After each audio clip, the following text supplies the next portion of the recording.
Okay, good.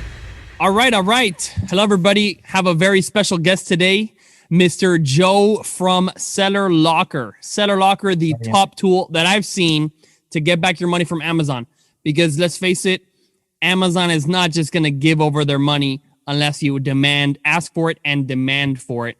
And in fact, if you don't use some sort of refund tool and service now, you are leaving so much money on the table.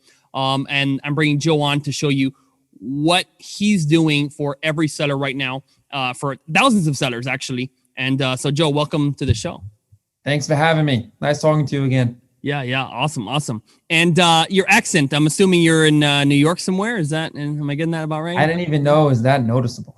Oh, yeah. It wasn't. We were talking on the show, the pre-show, and I didn't notice it. But right when you said that, right now, when you answer that, I was like, oh, I got it. The New York, so. New York City. Good deal. Brooklyn. Good deal. Brooklyn. Awesome, man. Awesome. There's actually, from what I know of, a very, very strong concentration of Amazon sellers out there. Yeah. And did you find Amazon through a community out there, or did you find it another way? So no, I actually brought in watches on my own in 12th grade in high school. So 11th, 12th grade. My father and I started buying these watches overseas in China. And there was a time where we were ranked number 1, 2, and 3 for top sellers of watches in the country. Not on Amazon, though. This is on Amazon. On Amazon. In 2013. Okay. But nobody told me about FBA back then. It wasn't so known. And we were doing these in our basement, one at a time, 600 to 1,000 watches a day, manually pick and packing when I got home. And that was just my first exposure. Had I known about FBA, I probably could have been much, could have scaled it a little bit more. Yeah. Wow. That's amazing. So who found the watch? Was it you or was it your dad? It was my dad, and he brought me in and said, hey, I got these great prices on watches. What can we do with it? And I said, I heard about Amazon. Let's just start looking at it. Ooh, that's a great team. That's like a great story. Yeah. Father and son, found the product, and then you bring in the new school. And that's amazing. I mean, you were what, like 16 at that time? Yeah, 16, 17. 16, 17. That's quite amazing getting started like that. I think it's such a healthy thing to get people working as young as, physically possible.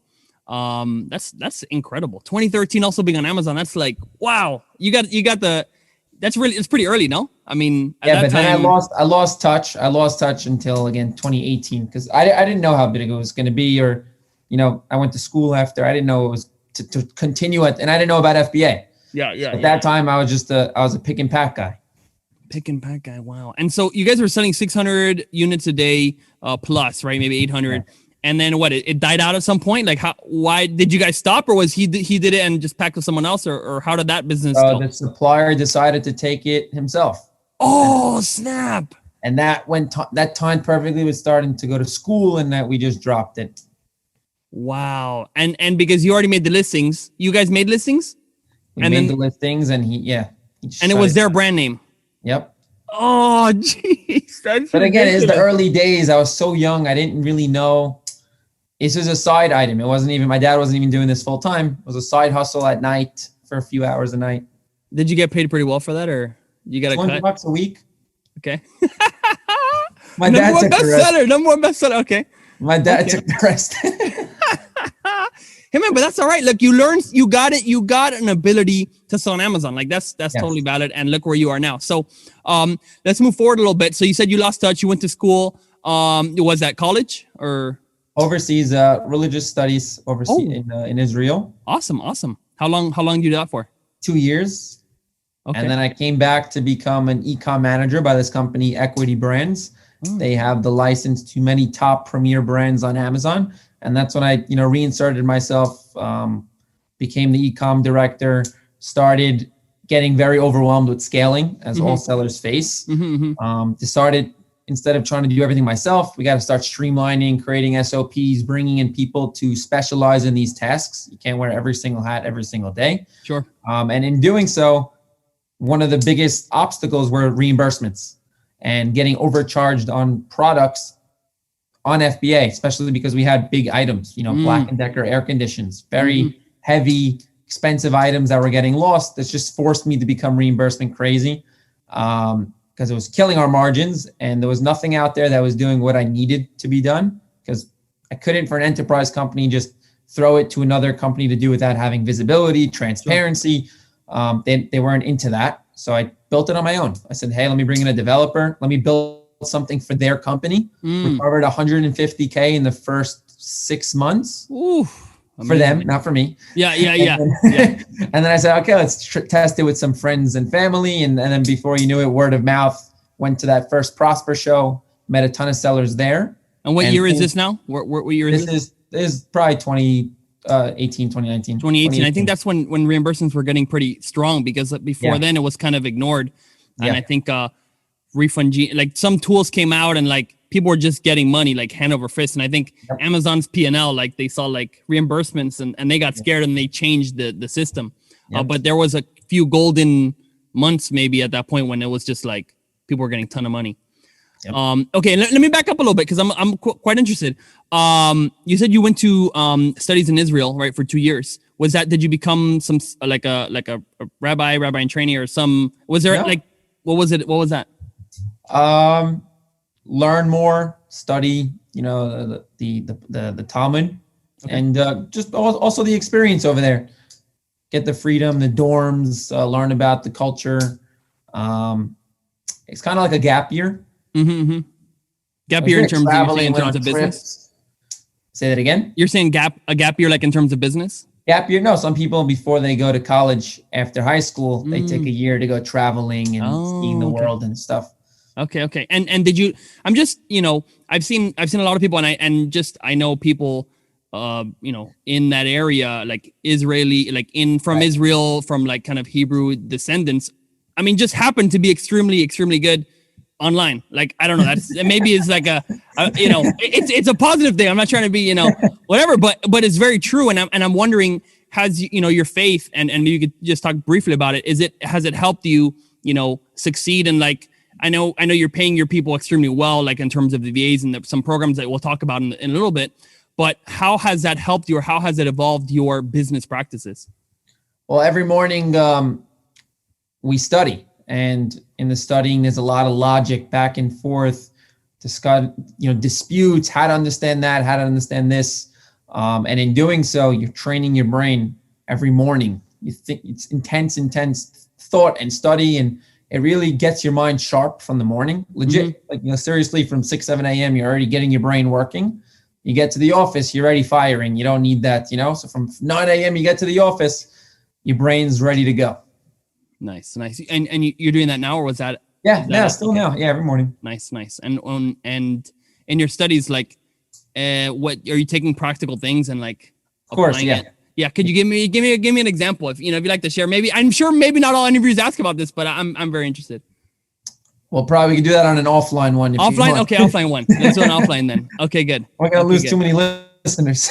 Too many listeners. Okay, good, fine. But let's put just to wrap this segment up. It's been extremely helpful for you, to be extremely let's say faithful and having foundational values that you do every day. And I've knowing your business, you guys are very much you're giving when you're to your employees and to your customers, because I'm one of the customers of your company, and I think we're treated extremely fairly. And, the payments by a percentage, and you guys have a lot of people working our account. And so fair to say that it's helping you in a big way. Awesome. Thank you. Okay. Awesome. Okay. And then you said, how did you find this company? You're working for an e-com agency or whatnot. How did you get in touch with them? Family friend. Okay. Family friend taking their wholesale business online. I had a drop of experience building my own business.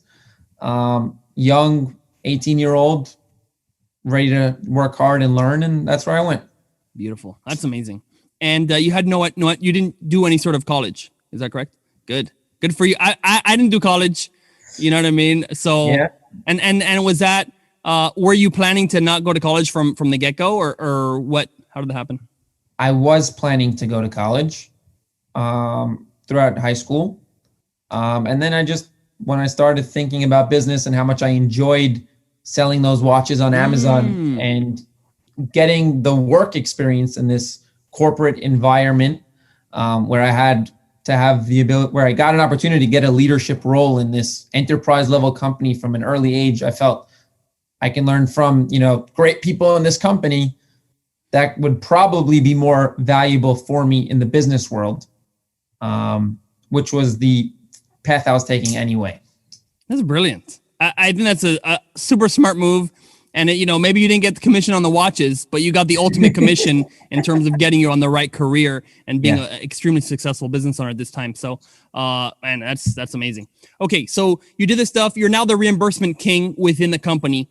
And when did you kind of decide, like, hey, and first, can you maybe talk about then? Because I don't know if I was so deep into reimbursements at that time. What exactly were the top refunds that you were successfully getting from Amazon? What were the categories? Right. So the whole business started with FBA fees. This was something that no one was tackling at the time. It was not monitored in any way, but everyone knew it was a problem. Mm-hmm. That was what we started building the interface for, because we needed to communicate with the seller to get their dimensions in order to really kick off this category. That was huge. Storage fees was massive because of Amazon. Fees? Yes. Yeah, so is that because the dimensions were off, and then if the dimensions were high, then you calculate the storage fees? And then think about long-term storage fees. So it's all starting with dimensions. So that meant we needed an interface at that time. So that led us into, okay, what are the inventory discrepancies, which maybe you don't need an interface for, but one of the other key components was and the company that I was working for instilled this into me, you can't just spray and pray cases at Amazon hoping that they're going to reimburse you. Mm-hmm. Make an accurate claim. It doesn't make sense if you really only shipped 800 pieces while you're making claims for 1,000. Yep. I'm sure Amazon employees also get frustrated seeing hundreds and thousands of inaccurate claims. Yep. So this interface also gave us the ability to speak to the sellers and say, hey, these are sidelined 4 or 5 cases we don't feel comfortable opening. They're beyond our comfortable limit of saying, hey, this looks inaccurate. Can you please verify? So what that did is that took our success rate through the roof. Mm-hmm, mm-hmm. And, those two things of, hey, we must have an interface. What are the tools that we can plug in? Really, people fell in love with that concept, especially the enterprise sellers. And that was ready, I think, pretty quickly, because we're talking 2018 still at this time, right? So we started 2017, 2018, we started going for customers. Wow. So 2017, you built it. And was the company you work for using the same exact tool, or they had a different system? They weren't using anything. So we built it for them. Mm-hmm. And then I said, okay, this is too good to keep to myself. So then we went to the Prosper show in March of 2018. Yeah. Ray Berman was speaking about FBA fees in his opening ceremony statement. There's an issue with fees. Everybody should get on top of that. Find some internal tool somehow, but it's very important. Mm-hmm. As they walked out of that opening speech, this is us standing there saying, hey, we built a tool for FBA fees. Wow. So that trade show put us on the map right after that conference speech. And then word of mouth, it just got around. And that's 2018, Prosper? Yeah, you signed up 8/27/2018. So you signed up only a few months later. There you go. Yeah, it was getting around because there was a lot of, the very first one that came out that people kind of jumped on was the Helium 10 one, because I think they were very quick to market. And they did more of a spray and pray because, again, they don't have virtual assistants working on your case, and they don't ask for dimensions. It was just, it became a subject, and boom, I saw a person that got like 160 grand. They opened it, putting out 160 grand. I was like, oh my gosh, like, what is this? So we went in there, and I think we got 8 grand or 6 grand. I forgot what it was. And I was like, oh, this is amazing. But that was it. And that was like for a big history in the past. And so, anyway, so your tool, from my, and I'll explain what I know about it, right? When you go in, you could put all the dimensions, and it's so important because people do not realize and how small dimensions can screw up their entire company, really, entire margins, because not only does Amazon get it wrong, but sometimes you can rework the product. So in your tool, you put in like, okay, it's, 12 inches by 18 inches by 4 inches or something like that. And if Amazon scans it to be 18.1 inches, right?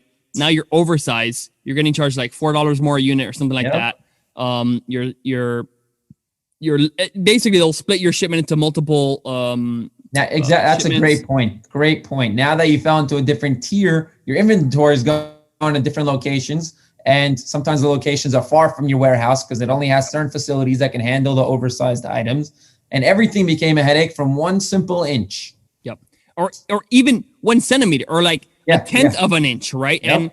And so I've seen people and they have a product that's, 0.8 inches. And I'm like, look, your packaging is so fat, to make it smaller, get to 0.75 inches. Boom, you're going to save yourself 70 cents on every unit. And to a lot of people, this is a concept. And I think I'm talking fast for a lot of people, because this concept is ignored by a lot of people, because they just send it in and like Amazon charges what they charge. But before, or if you're using Seller Locker, you put your dimensions in. And if Amazon has dimensions that are not what match, then you guys will be able to find and be like, hey, we'll get you reimbursements. Correct? Yes. That's one of the features. Yes. The other feature, to your point, is we built a calculator that tells you how, if you put in your product and it's maybe on the threshold or close enough, we'll give you recommendations. The calculator will spit out and tell you, hey, if you lower your smallest side by 0.2, you can fall into the smaller tier and save $2 a pop. Exactly. And is that tool only for Seller Locker users, or is that open? That's for everybody. It's a free calculator. I'll send you the link. So what's the URL? I'll put it down in the show notes if you know it. Yeah. I'll send it to you. I'll get it for you. Okay, we'll get it. So in the notes, we'll have that, the FBA fee kind of monitor check. And I actually built one of these myself, because I mean, it's ridiculous, right? A product that's maybe $1, right? COGS, your actual cost of the goods, your fee might be $1.50 more because of a wrong dimension. So your fee mistake is more than your entire cost. So imagine if you can get your product for free. That's what monitoring the stuff and actually doing an audit on it can actually bring you. So this is a topic that is huge for sellers, and a lot of them don't know about it.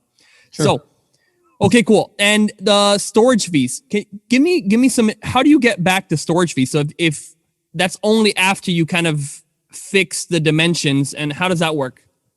You're really spot on today, Aaron. So you go ahead and you win the FBA fee case. Yep. Right after winning the FBA fee case, it's not so hard to understand. It's just that the information is hidden from Amazon. It's in different reports. But potentially you can go ahead and calculate the volume of the product that your SKU took up compared to what the new measurement of, so it's what they had your product listed as, which our tool already knows, versus what we got Amazon to change it to.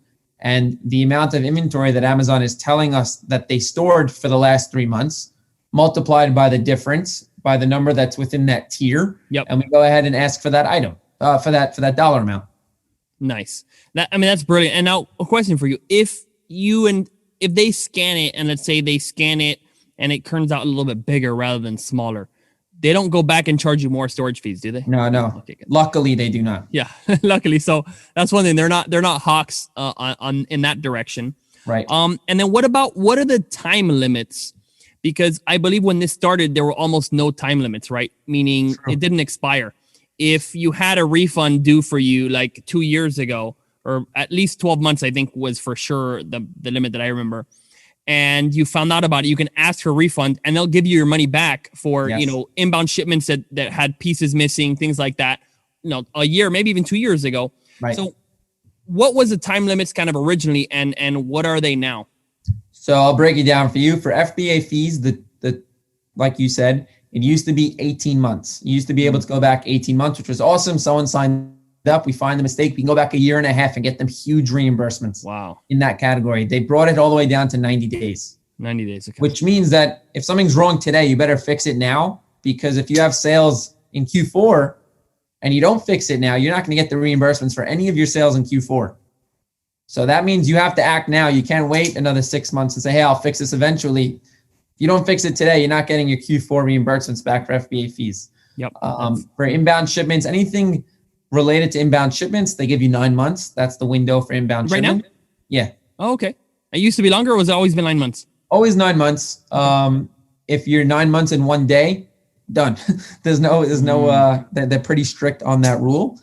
And when it comes to inventory related discrepancies, lost, damaged, customer returns, things of that nature, it's still 18 months. Oh, great. Okay. Yeah. Because they've lost your inventory. Yeah. And I have a story of a guy, and this is a case, and I don't know if you guys will flag this or have how many cases you've run into like this, but this company, they sent in, I want to say 15,000 units of a product. and no joke, they all disappeared. Okay. And they did cases and they talked about it for like 3 months. Okay. And Amazon would just be like, no, these never existed, never got it. They had to get a lawyer to actually go and like threaten legal to Amazon. After that happened, they go, oh yeah, it did come up. We lost them, and they got reimbursed for the cost of all those products. And then their products started showing up as being sold by Amazon. Like there was all these issues, right? But there was a point where they had to bring a lawyer in. And again, this is secondhand knowledge. I wasn't there on the account, but I heard from this seller. Right. And how often does it come where Amazon maybe does a huge error and they won't, man up for it, and you have to bring a lawyer or anything like that? So I'll take it a step before then. Okay. And then we'll talk about your scenario. Sure. This is a podcast, or people can watch this as well? Well, we could briefly talk about, I'll have the video. So if you're listening to the podcast, you can go on the YouTube channel, just search Aaron Cordovez, and we'll have this brief thing, but let's try to keep as much verbal as possible. Sure. Yeah, I'll talk to it also. Almost every time now, Amazon does have pushback. Mm-hmm. So every time Amazon will tell you no the first time. I would say 80% of the time, their first knee-jerk reaction is no. For anything. Is that for, not for the fees? This is for inbound, everything. For lost, for everything. Everything. Okay. It's like they make you prove it if you make a claim, it's like insurance, basically. Okay. They're going to push back at you, and you're going to have to prove them wrong. And I'll tell you why I think they do this. They're trying to go ahead and make people bring either more information to the case. Yep. They don't want to give you the money that's due to you. They want you to prove them wrong. Yep. So what happens most of the time, and with sellers that do this in-house with VAs or other third-party agencies, when you have thousands of clients, it's very hard every day. Imagine you open up a claim, you put in the effort opening up the claim, and this is the response you get. Mm-hmm. A long, complex response with links to go look at this. They drop terms like fair market value, which people don't understand. How is not simple, but how is an Amazon seller or a virtual assistant overseas or the VAs that work for the third-party agencies supposed to know how to respond to a case like this? Mm-hmm. And there's hundreds of different responses Amazon has. It's just impossible. And many times they leave it expires and the sellers don't get what they're due. Okay. So that was this is, let me see, reconcile tab. Okay. So those missing items, you said, hey, these were missing. We didn't get reimbursed. Amazon gave you some money. Amazon says a bunch of stuff. Please allow me a detailed explanation on why you don't have any money. Right. And then they give you a bunch of garbage. So what happened in this case specifically, Amazon did reimburse the seller with Seller Locker $1,000. So we got back $1,000 out of the $2,000. So there's $1,000 left. Now I want that full $1,000. That's all my profit margins. You're going to take half of the value of what you lost away. My profit margins were only 20% in general. Yep. My entire shipment is a waste of money or a loss. I'm taking a loss on the shipment. This tool that we built is built with machine learning. And we have millions of cases that we've submitted already. And we see we have big data. Our tool, with one click of a button, can disprove Amazon using their own policies against them. We read the page, we understand what's going on. And with one click, we'll actually disprove them with their own policies, justifying why we're due the rest of the money owed to us. And this Chrome extension has 120 different types of responses for 120 different types of scenarios, which we're adding every single week to disprove Amazon and take the case to the next level. So your question was, hey, what do you do when Amazon says no? For claims, we do have a process for that, to take the process from A to B to C and keep escalating the cases as needed. We don't take no for an answer with this tool that we've built. There are scenarios where Amazon is playing hardball, $40,000 shipment.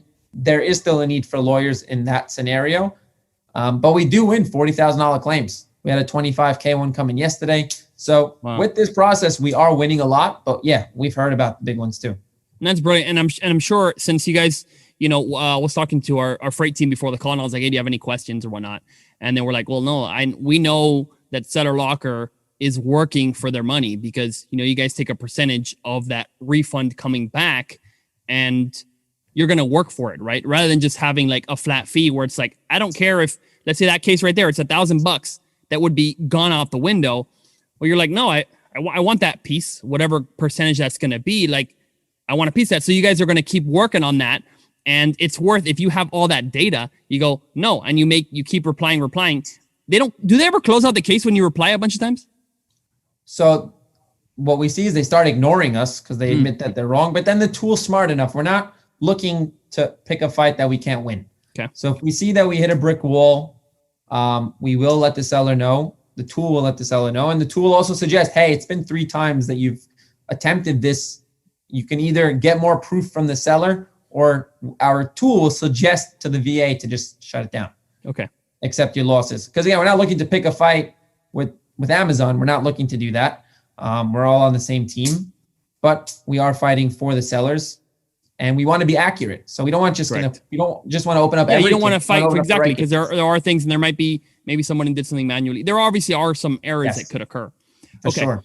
But yeah, so as I was saying, is that you guys work for that commission piece, because if you get, for our company, I was checking it, and it's over $50,000 that you guys have gotten back for us, right? And you guys then get you guys get a chunk of that, and it's worth it. We're on the same team. And of course, Amazon, I know there are people who, let's say you have a 1,000 unit shipment and 900 arrived, and they're going to be like, well, give me that 100, even though they didn't send the full amount, like you mentioned, and your Seller Locker School is like, dude, you didn't send that. But Amazon has a point where, hello, they need to defend themselves too, because if not, people are just going to lie all the time. So they need to verify it. Yep. And the cool thing, I really think that Chrome extension is pretty awesome. And that's relatively new, no? That was last September. But you don't need to know about it. We're taking care of it. It's like an internal tool we built for us, but it's really cool. Oh, that's not one that people install. That's for everyone has access to it, but most people, we didn't build the tool initially for VAs. We built it for the sellers themselves. Even when you came on, we didn't have VAs but then I guess sellers are too busy to even click one button, which I know what it's like. I know what it's like. So we had to bring in VAs to do the same things that you would have done.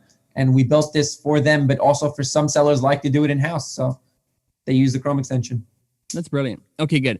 And then could you say, like, when someone comes on, do you have like an average amount, let's say reimbursement versus revenue, or like what could somebody expect? Let's say they've never done any reimbursements or gone for anything, and they're coming right now. They're selling on Amazon. They're selling, say, $30,000 a month, $100,000 a month, and they're coming to you guys. They connect the tool. What do you see, or what do you expect to see normally in that account? If someone's never done reimbursements before, and actually it's pretty close, the average is between 1% to 3% annually. So the first year might be closer to 3%. And then every year after that, between 1 and 2. That's of the revenue. Of their revenue we can recover, which comes out to like 6 to 10% of your profits sometimes. But yeah, 1 to 3% of someone's annual revenue. Wow. And that's, again, yearly, right? Annually, yeah.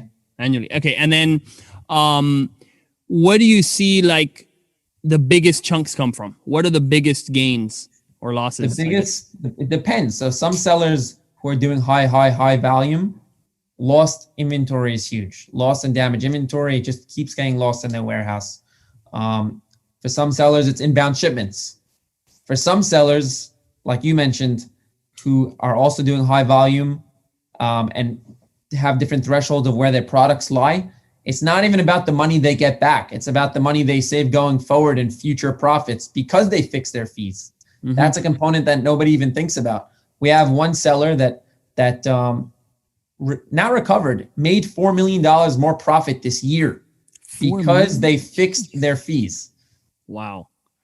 And of course, that's a humongous company that probably has a ton of people already in their freight department, already doing dimensions. So what do you think why did Seller Locker make a difference for them? Obviously, they already have a huge team, already people monitoring, most likely.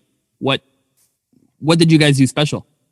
So on that specific account, and that's an extreme case, but that specific account, the SKU is on the threshold.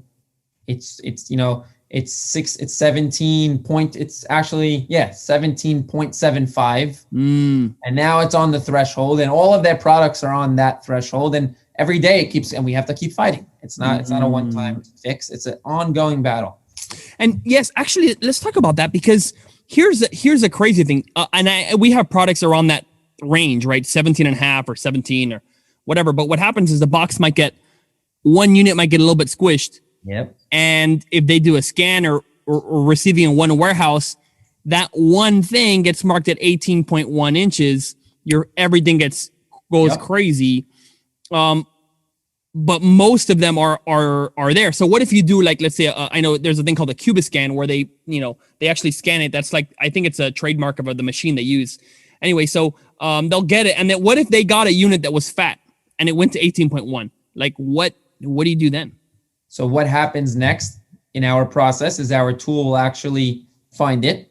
It will create an internal case on the dashboard. It'll say, we have a new case ready to open, FBA fees. We go ahead and we ask Amazon to remeasure, and they'll remeasure it. And hopefully they remeasure it correctly on a new SKU with a better packaging that didn't have that issue, and they'll correct it. And then they'll credit you backwards for the other SKUs that were sold. Okay. And, okay. So what do you, is there a way like to not have the boxes like squish? Have you talked to sellers like, hey, this X package is better, 5-layer cardboard versus 3-layer, or is there anything you've seen that makes it not like expand? Because I'm imagining you're dealing with a humongous seller that's right at 17.76. What have they done that maybe we could use to like not have it ever be over?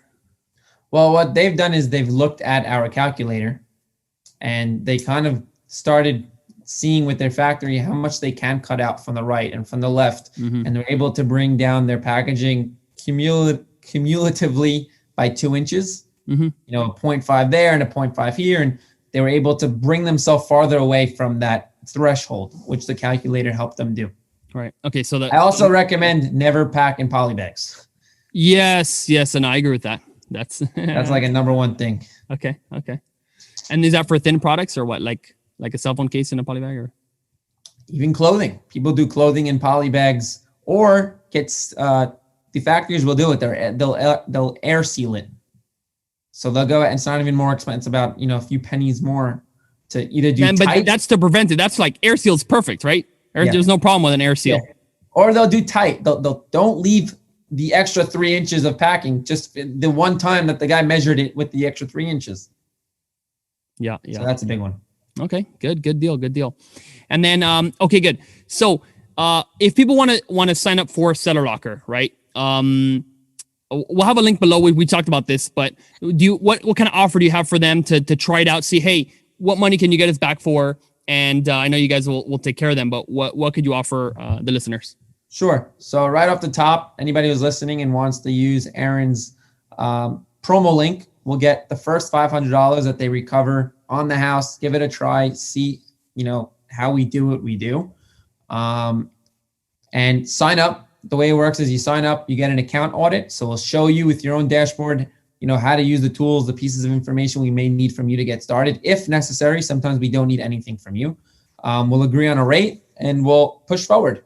We'll show you the different features that we need, like the texting feature, where you can actually whip out your cell phone, give that cell phone number to your warehouse if you want, have them take pictures of bill of ladings, and you could text us your bill of ladings. It'll automatically, using image recognition, put the right shipments in the right cases, the right images in the right cases, because you need these as proof.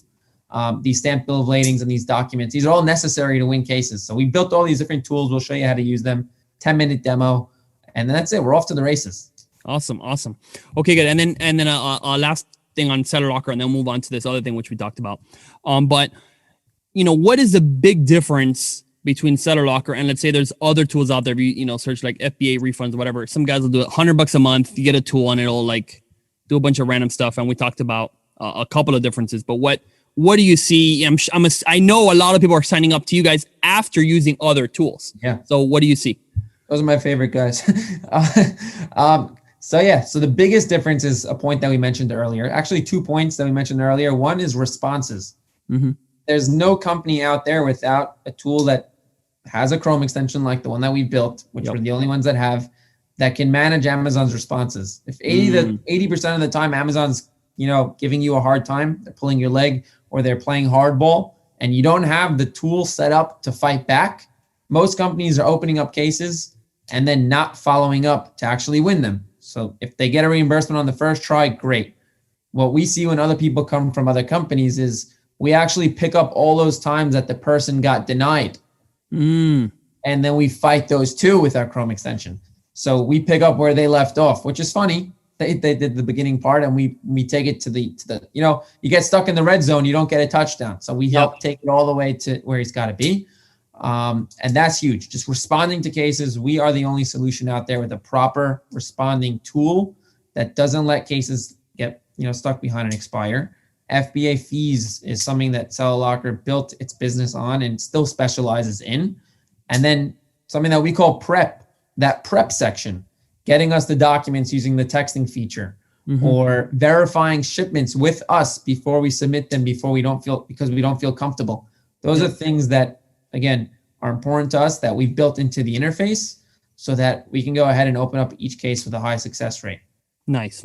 And then how much, and again, that's one of the reasons we love Seller Locker is that you guys have an army of virtual assistants, like opening cases, doing this. Like I don't have to think about it. And these guys are pros. That's all they do all day. So I agree. That's an excellent point. And to date now, do you know the cumulative amount of refunds that you've gotten for sellers up to today? This month was 2.1 million. And then total, maybe what? It's between 30 to 40. 30 to 40 million. Woo! Don't tell Amazon. Yeah. Well, they won't know the difference, right? They don't know if it's Seller Locker, right? They do. Okay. We're not hiding. We actually are in Amazon's app store. Okay. So they vetted us 2 to 3 times already. We had another meeting with them 2 days ago. They like to see how, what logic we're using. Every time we talk to them, they create another tool to make it harder for us. But hey, as long as it's really lost, then I don't think they can make enough tools, and you guys will be on top of it. So that's pretty good. Okay, awesome. And then with this arm of VAs that you've had, we just talked about, before we got on air, was something you've been doing, the kind of the next phase. And is this still branded like Seller Locker, or are you making another company for this piece? So it's still Seller Locker. We saw that people have other needs. They have other things that cause them to lose sleep at night. I'll give one simple example: stranded inventory and suppressed listings. Oh, yeah. It's not like Amazon tells you, at least with enough detail, what's wrong with an item before they suppress it. Now, you who's focused on sales, new launches, advertising, Q4, it's the holidays, you just want to enjoy Christmas, get an email, in the morning saying, hey, your item's taken down, you have 24 hours to respond. It's just so exhausting and taxing. Something that we've done is we already have this army of VAs. We've already built so many SOPs and tools to organize, watch, streamline. We're running a tight ship with them. What else can we teach them and train them with? And that's what we did. We taught them how to manage 70 other tasks. Dealing with suppressed listings and stranded inventory is just one of them. But they can help with back-end search terms, managing your promos and coupons. Nobody sets those up properly. If you buy this, you get 15% off of the milk frother, and we get all that stuff all together, set it up for people. 70 different tasks that I'm not going to list all 70 now. Okay. And so one of the tasks that I'm particularly interested in was these listing images, right? A lot of guys, when they start off, they're like, oh gosh, do you know a good photographer? Do you know a good blah, blah, blah? They spend all these hours and hours on Fiverr or Upwork, or, their buddies who's a designer or whatever. And a lot of times their listings are pretty bad. Or they get just images from the factory, which a lot of times are copyright infringement. So that's kind of a thing to do images. So you told me about this kind of image package. Is that something you could see on the site, or you could just talk about it and then you have to email, or how do you get this offer? I can give you the link. Okay. We'll put the link there, but talk about that image package. And if you want to share it too, you can share it. Yeah, I will. So again, here's, like you said, people, they start off and they're trying to get involved with a small investment, and then to properly do these images the right way. And I don't know if you know this, Aaron, but if you ever look on your mobile, which I'm sure you shop on Amazon, images are 85% of that main screen. People are buying based off of reviews, images, and price. That's the key. Maybe they have to click to see the features and stuff, but 85% of what people see when they make a mobile purchase is the image.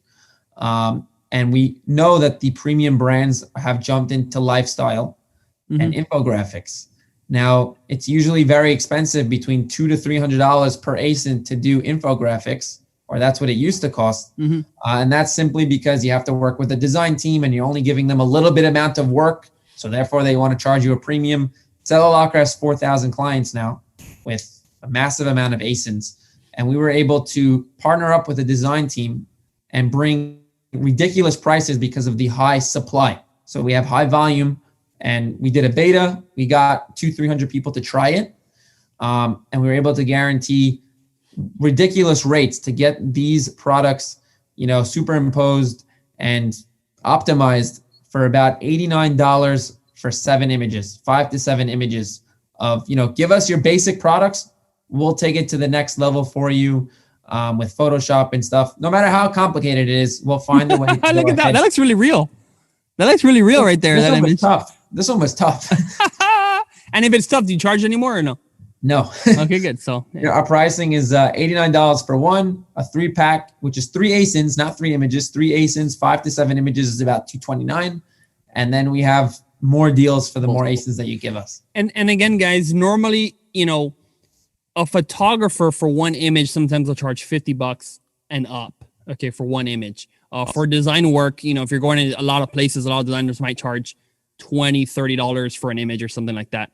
In this case, just doing the math, it's like $12 or $13, and you can get it down to closer to $10 if you're doing 3 ASINs. And here's the deal, guys, and I preach about this all the time, is like, you need to try images, try new images. Testing your images is one of the biggest things that you can do to actually increase your conversion rate and increase your overall sales. So, worst case, I'm actually going to try this. I'm going to send this. So, I have a couple of brands to try this out on, and I'm excited. And that's sellerlocker.com/images. Okay, I just saw the URL. So, pretty cool thing. I've never seen someone have it that low rate, and the images look pretty decent. Again, it's not like friggin' high studio, super crazy thing, but honestly, I've seen some top sellers that have horrible images. So like, if you're trying to be 100% perfect, this is not it.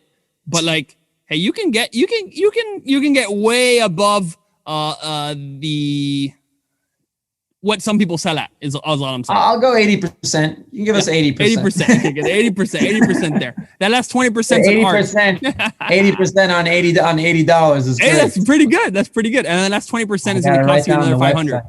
The 20% is going to cost you $500. Okay, good. Yeah. Awesome. And that's pretty amazing. And then what of the, in hiring all these virtual assistants, is there do you do hiring yourself? Yeah. Okay. Yep. We have a whole training that we go through. It's about 3 months of training until we get it right. Oh, and that's it. Whoa. Okay, hold on. So when you hire somebody, they go through 3 months of training before they get on the job?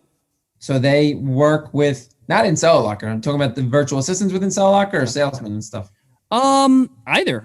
I just want to get recruiting tips, because, you clearly have done a very good job with these virtual assistants in general, but also your team, I'm sure, is extremely efficient. Right.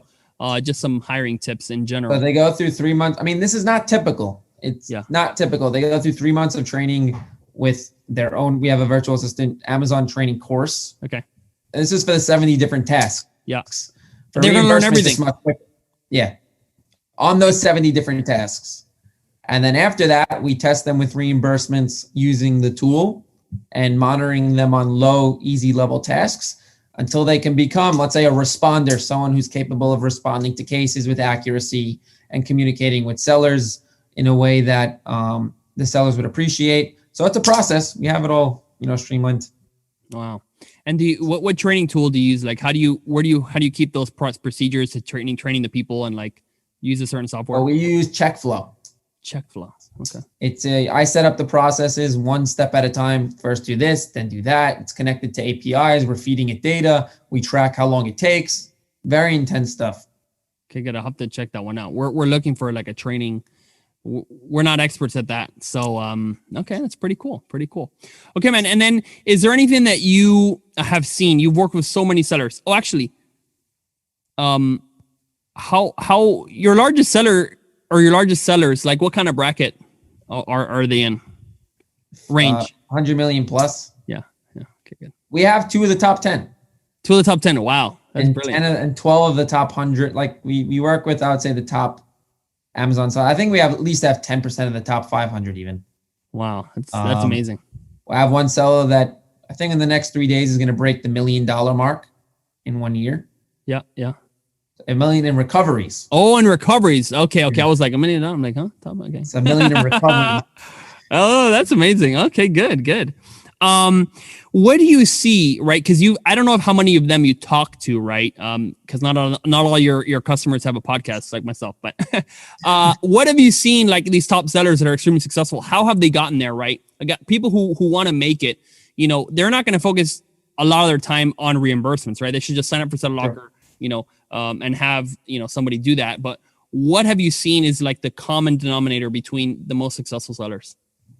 So I'd say the biggest thing to focus on right now is taking those things that are dragging you down, the stranded inventory, the things that take very long, maybe the keyword research, the items that are taking, the 2-3 hours of your day where you're not focusing on putting together, set up procedures. Everything has to have a process. Mm-hmm. Take the 20 things that you're doing. Anytime you have something that you're doing 3 times or more per week, streamline it, automate it as best as you can, and hand it off or delegate it to someone who can be doing it for less. Meaning if your time is worth $20-30 per hour, $20-30 per hour, give it to someone who you can pay $6 an hour for or $3 an hour for. They can do those tasks. You focus on, what's my giveaway strategy? What's my PPC strategy? Stuff like that. And in doing so, you'll start creating better, effective launch strategies, which is really where it's at.